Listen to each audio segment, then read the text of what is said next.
Sir आ गया। आ गया? Yes sir. चलिए बहुत अच्छा,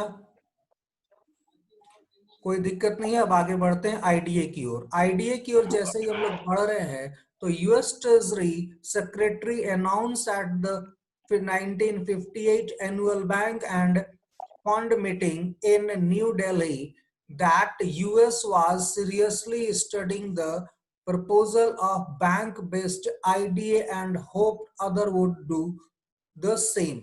अब यहाँ पर 1945 में जब हमारा वर्ल्ड बैंक बना था तब यहाँ पर एक चिंता व्यक्त की गई कि जो लीस्ट डेवलप्ड कंट्री है, जो काफी कम विकसित देश है, उनको कहीं ना कहीं क्या हो रही है, समस्या हो रही है वर्ल्ड बैंक से लोन लेने में, क्योंकि उनके पास पैसा ही नहीं है। तो उनको कौन देगा? तो उन लोगों को जो हमारे बिल्कुल ही निर्धन देश थे उनके लिए यहाँ पर हम लोग लेकर आए आईडीए। तो अमेरिका ने इस प्रपोजल को रखा था कब? 1958 में आईडीए के कॉन्सेप्ट में को रखा, जब वर्ल्ड बैंक की मीटिंग हो रही थी न्यू दिल्ली में, और कहा कि आप लोग भी इसको सीरियसली सोचिए। तो यहाँ पर ये प्रपोजल रेज्ड हुआ था यूएस के द्वारा आईडीए का। अब आईडीए के प्रपोजल को यहाँ से अब अनुमति मिली है। अब चलिए आगे चलते हैं। अब यहाँ पर with an initial funding 912.7 million, यहाँ पर शुरुआती जो पैसा दिया गया था वो कितना दिया गया? 912 मिलियन दिया गया आईडीए को। was launched on September 24, ये September 24, 1960 को लॉन्च कर दिया गया with 15 signatory countries including India। 15 जो हस्ताक्षर करने वाले देश थे उसमें कौन था? भारत भी शामिल था। तो शुरुआती 15 संस्थापक फाउंडर मेंबर में इंडिया भी शामिल था। तो यहां पर याद रखिएगा ये 24 सितंबर 1960 को स्टार्ट होता है। ठीक है।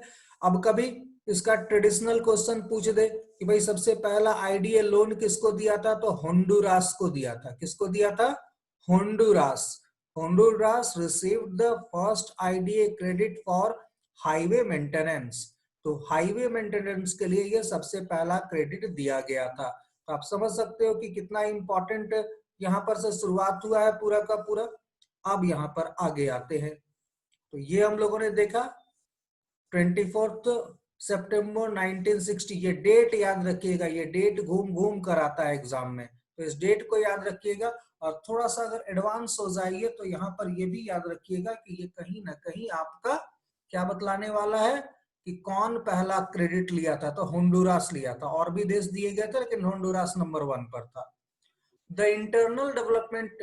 International development association IDA is a part of the World bank. ये पार्ट है वर्ल्ड बैंक का, ये सबको पता है आप लोग को। और यहाँ पर that helps the world's poorest countries, ये विश्व के सबसे निर्धनतम देशों को मदद करेगा। Overseen by the 173 shareholder nation, यानी कि आईडीए में कितने मेंबर हैं? 173 members. There are 173 members. तो 173 आईडीए के मेंबर्स हैं।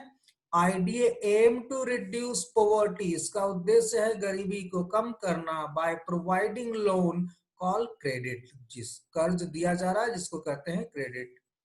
अब यहाँ पर दूसरा क्वेश्चन, एंड ग्रांट, ये लोन भी दे रहा है, ग्रांट यानी अनुदान भी दे रहा है for 5 to 10 years grace period, 5 से 10 साल के लिए ये देता है। तो यहाँ पर ध्यान रखिएगा ये 5 to 10 years के लिए लोन प्रोवाइड कर रहा है। हम लोगों ने वर्ल्ड बैंक में देखा था मिनिमम कितने के लिए लोन दिया जाता है? 5 साल के लिए। अब यहाँ पर 5 से 25 साल है वर्ल्ड बैंक का, यहाँ पर कितना है हमारा? 5 से 10 साल। लंबा समय के लिए लोन नहीं दे रहे हैं, 5 से 10 साल के लिए दे रहे हैं। तो ये दो क्वेश्चन यहाँ पर आ गया। आईडीए में कितने मेंबर्स? How many members? 173। दूसरा और कितने ये टाइम पीरियड के लिए है? तो 5 to 10 years के लिए है। समझ में आई बात? जी। चलिए आगे चलते हैं। यहां पर सीधा सा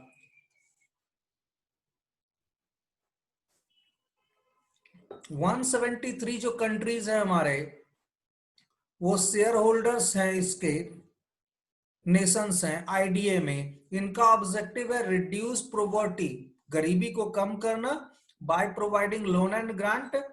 यहां पर याद रखिएगा दैट बूस्ट इकोनॉमिक ग्रोथ, तो यहां पर बूस्ट करेगा इकोनॉमिक ग्रोथ को, रिड्यूस इनइक्वलिटी, असमानता को कम करेगा, and improve people's living condition, और लोगों के जीवन जीने की दशा को भी बेहतर करना इसका काम है। तो इस प्रकार से आप देख सकते हैं और समझ सकते हैं कि यह किस प्रकार का है।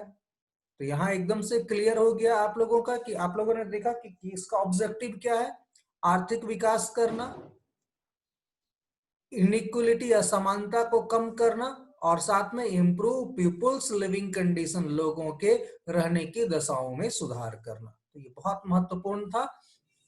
ये क्वेश्चन भी आता है आपका कि what is the main objective of IDA, IDA का मुख्य उद्देश्य क्या है। क्वेश्चन फैक्चुअल होगा जरूरी नहीं है, कॉन्सेप्चुअल क्वेश्चन भी आजकल आते हैं। तो IDA complements the World Bank original lending arms. यहाँ पर आईडीए क्या है, कॉम्प्लीमेंट करता है, एक कॉम्प्लीमेंट्री है ये किसके लिए, वर्ल्ड बैंक्स का जो ओरिजिनल लेंडिंग आर्म है वो कौन है, आईबीआरडी। तो आईबीआरडी के साथ ये मिल जाता है, तब ये बनता है वर्ल्ड बैंक। तो IBRD was established to function a self sustaining business and provide loans and advice to middle income and credit worthy poor countries। यहां पर याद रखिएगा ये ऑब्जेक्टिव को क्लियर कर रहा है कि आईबीआरडी का क्या ऑब्जेक्टिव है। आईबीआरडी का ऑब्जेक्टिव है कि वैसे देश जो क्रेडिट वर्थी हैं, क्रेडिट वर्थी यानी जिनका अच्छा साख है, जिनकी अच्छी सिचुएशन है कि भाई वो पैसा लौटा देते हैं। पाकिस्तान जैसा देश नहीं, पैसा ही नहीं लौटाता है, वो लौटा ही नहीं सकता, क्यों, इकोनॉमी बिल्कुल डिस्ट्रॉय हो गई है। तो यहां पर याद रखिएगा सीधा सा है कि क्रेडिट वर्थी जो पैसा लौटा सकता है, जैसे भूटान है, श्रीलंका है, ऐसे देश जो क्रेडिट वर्थी हैं, जो पैसा लौटा सकते हैं, उनको कर्ज देना। साथ में ये क्या करते हैं, लोन भी प्रोवाइड कर रहे हैं और एडवाइस भी, एडवाइस यानी सलाह भी प्रोवाइड कर रहे हैं उन देशों को जो मिडिल इनकम ग्रुप में है। तो जो मिडिल इनकम वाले हैं उनके लिए आईबीआरडी, और जो लिस्ट इनकम वाले हैं, न्यूनतम आय वाले हैं, उनके लिए आईडीए। तो इस प्रकार से दोनों मिलके काम करता है। और आपको एक आध क्वेश्चन यहाँ पर घुमा फिरा के पूछ सकता है कि दोनों में डिफरेंस क्या है, आईडीए का हेडक्वार्टर कहाँ है हमारा, और आईबीआरडी का हेडक्वार्टर कहाँ है। कभी अगर पूछ दिया घुमा के तो क्या जवाब देंगे, आईबीआरडी और आईडीए समान स्टाफ और मुख्यालय साझा करते हैं। याद रखिएगा कोई आईडीए का अलग से ऑफिस नहीं है, एक ही मुख्यालय है, एक ही स्टाफ है, और समान कठोर मानकों के साथ परियोजनाओं का मूल्यांकन करते हैं। तो IBRD and IDA share same staff and headquarter, कोई अलग से इसमें बैठा के नहीं रखा है कि आईडीए में अलग से कोई बैठक होगी, अलग से कोई मीटिंग होगा, नहीं, दोनों चीज एक ही साथ करेंगे। ऑर्गेनाइजेशन केवल दो है हमारा, तो जो आदमी अपॉइंट होगा आईबीआरडी में वो आईडीए में भी काम करेगा।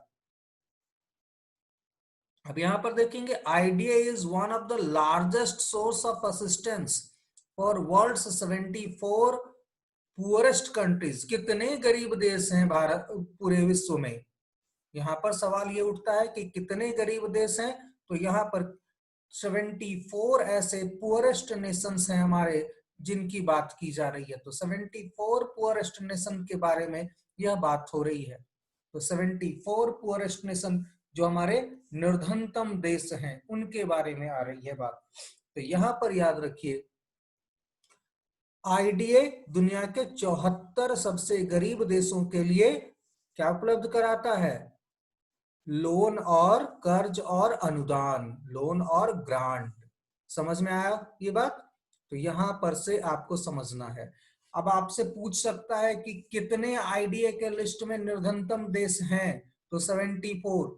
मैंने कल ही कहा था आप लोग को, हम अगला 10 साल में जो जो क्वेश्चन आएगा नेक्स्ट 10 इयर्स के लिए, जो संभावित क्वेश्चन है वो हम सब यहाँ पर एक्सपोज्ड कर देंगे, क्योंकि एक बार क्वेश्चन बन गया तो बार बार रिपीट नहीं होता है, कुछ नया पूछता है, तो जो नया पूछेगा अगला 10 साल तक वो सारा क्वेश्चन आपका रिपीट हो जाएगा। कई बच्चा होता है 5 साल 6 साल बीच में छोड़ दिया, उसके बाद तैयारी कर रहा है, कोई दिक्कत नहीं है। वैसा भी अगर किसी के साथ हो रहा है, हर के साथ स्थितियां समान नहीं होती है और इच्छा भी समान नहीं होती है। कभी मन कर गया कि हाँ चलो मुझे ये काम करना है, बीच में बोला नहीं यार छोड़ो हमको जरूरत नहीं है। तो यहाँ पर याद रखिएगा ये अगला आपका 8-9 साल 10 साल के लिए ये क्वेश्चन क्रैक हो रहा है, तो यही मत समझिएगा कि ये सिर्फ अभी के लिए है। और बाकी आप कहीं भी ढूंढ लीजिए, इंडिया का कोई भी आप किताब में ढूंढ लीजिए, इतना इंफॉर्मेशन ये सब वर्ल्ड बैंक के साइट से निकाल के लाए हैं। ये सारा का सारा इंफॉर्मेशन वर्ल्ड बैंक के साइट से है, इसको आप ढूंढ लीजिए, कहीं और नहीं मिलने वाला है। तो जो आ गया है एग्जाम वो भी बताएंगे क्वेश्चन, और साथ में अगला जो संभावित होगा वो भी बताएंगे।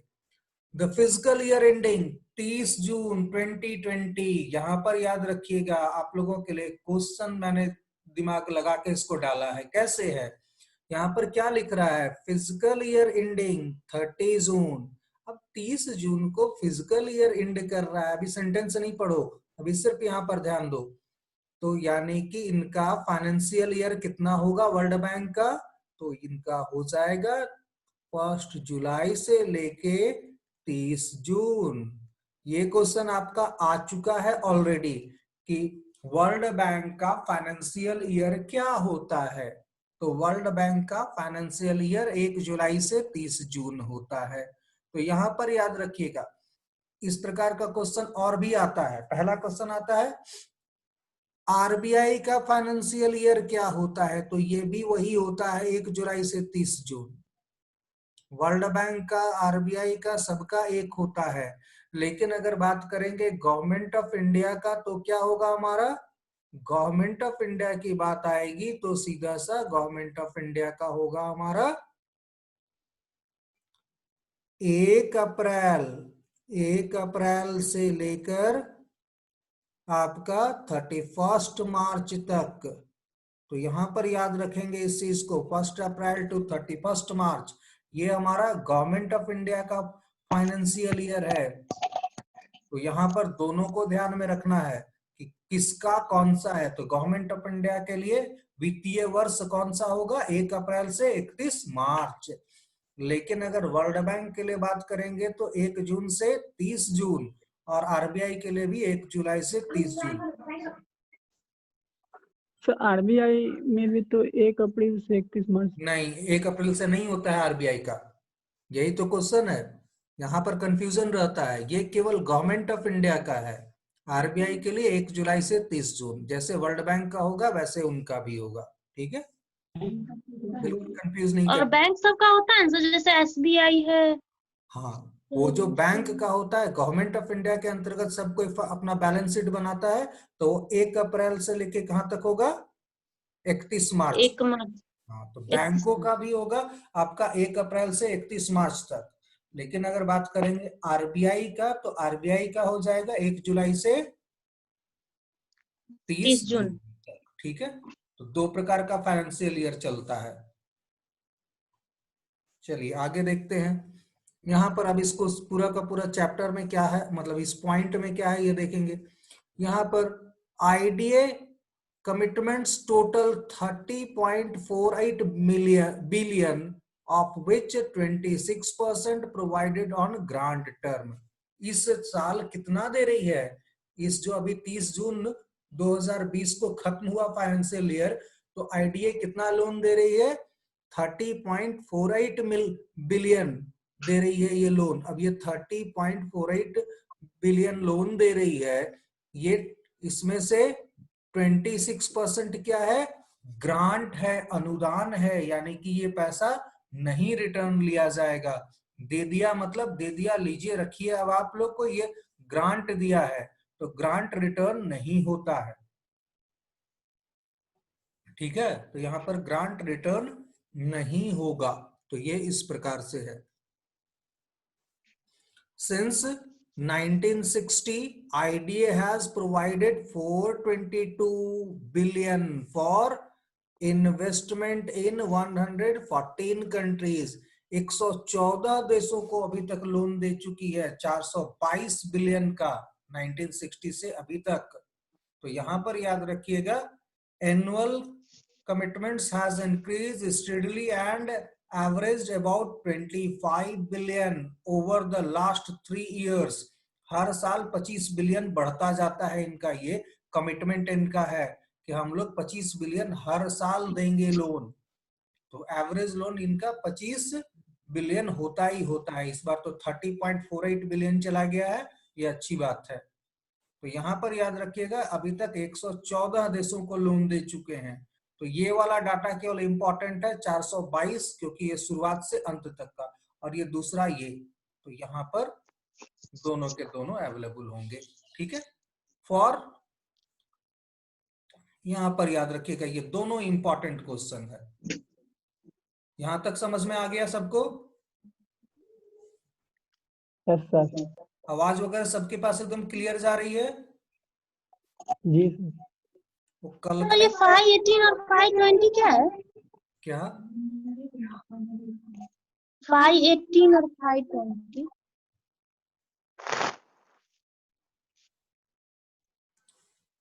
यहाँ इसमें लिखो। ये वाला फाइनेंशियल ईयर, जी, फाइनेंशियल ईयर 18 और फाइनेंशियल ईयर 20। अच्छा। FY यानी फाइनेंशियल ईयर, वित्तीय वर्ष, ठीक है। तो इस प्रकार से आपको समझना है। अब यहां पर China is largest recipient of the loan from the World bank group. सबसे ज्यादा वर्ल्ड बैंक से कर्ज कौन लिया है? चाइना लेके बैठा हुआ है, चाइना। ठीक है।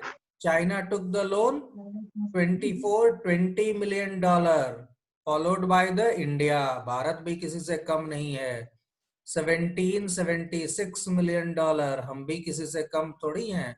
इंडोनेशिया तीसरे पोजीशन पर है, जिसने 1692 मिलियन डॉलर का लोन लिया है, ठीक है, फाइनेंशियल ईयर 2017 में। तो यहां पर याद रखिएगा, भारत है नंबर 2 पर, चाइना है नंबर 1 पर, इंडोनेशिया है नंबर 3 पर।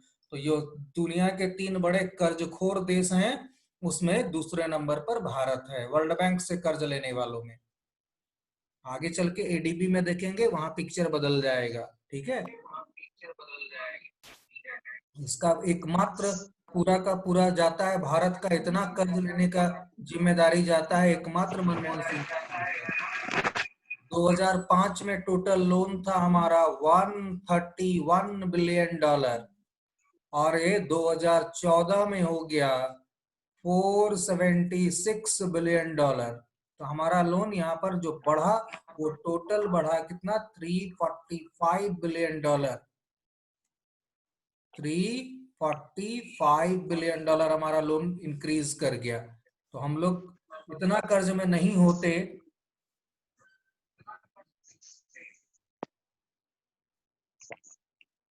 उमा, कोई अच्छी जगह पर बैठ, आवाज क्लियर नहीं आ रही है तो थोड़ा खिड़की वगैरह खोल ले, रुको हम भी देखते हैं, मेरा भी थोड़ा सा सिस्टम सही हो जाए।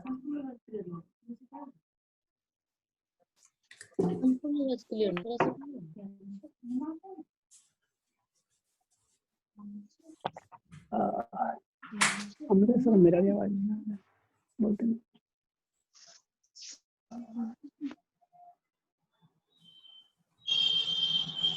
उम्मीद है अब आप लोग का आवाज क्लियर हो जाना चाहिए। Yes sir. उमा, आवाज क्लियर हुआ कुछ? Yes sir. ठीक है, मेरी खिड़की बंद हो गई थी इसलिए ये प्रॉब्लम थी। ऑनलाइन का क्लास में ये बड़ा लोचा रहता है, हवा चल गया इधर से उधर हो गया, उसका गुटका लगाए नहीं थे, नतीजा वो बंद होके बैठ गया। तो यहाँ पर इस पूरे के पूरे श्रेय को हम लोग दे सकते हैं मनमोहन सिंह जी को, कि हम लोग इस लिस्ट में सेकंड नंबर पर आए, क्योंकि 345 बिलियन डॉलर का लोन वही लेकर गए हैं अकेला।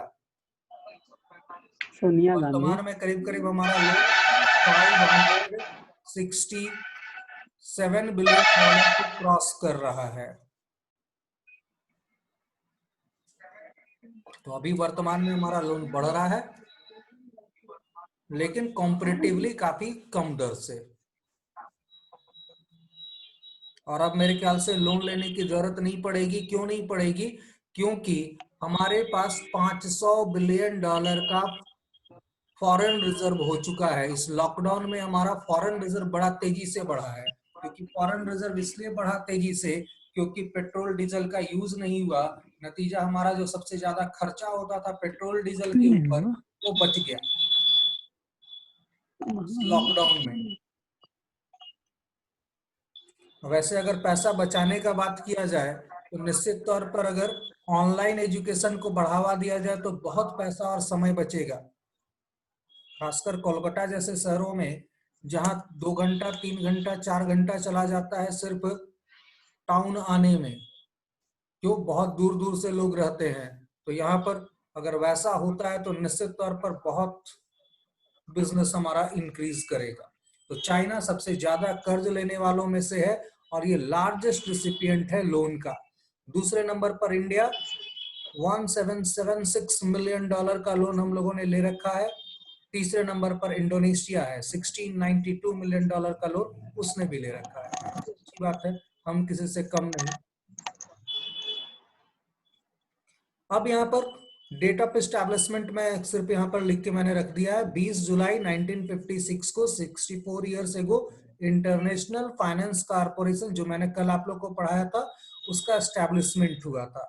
वहीं पर बात करेंगे 1988 आपका 12 अप्रैल को इंटरनेशनल कन्वेंशन एस्टैब्लिश, जो मीगा की एस्टैब्लिशमेंट करवाया था। तो यहाँ पर याद रखिएगा वर्ल्ड बैंक ग्रुप में एक नया मेंबर जुड़ा था 12 अप्रैल 1988 को, जिसे हम लोग मीगा के नाम से जानते हैं। दोनों का दोनों वेरी वेरी इंपॉर्टेंट क्वेश्चन है, याद रखिएगा। डेट ऑफ एस्टैब्लिशमेंट पूछता ही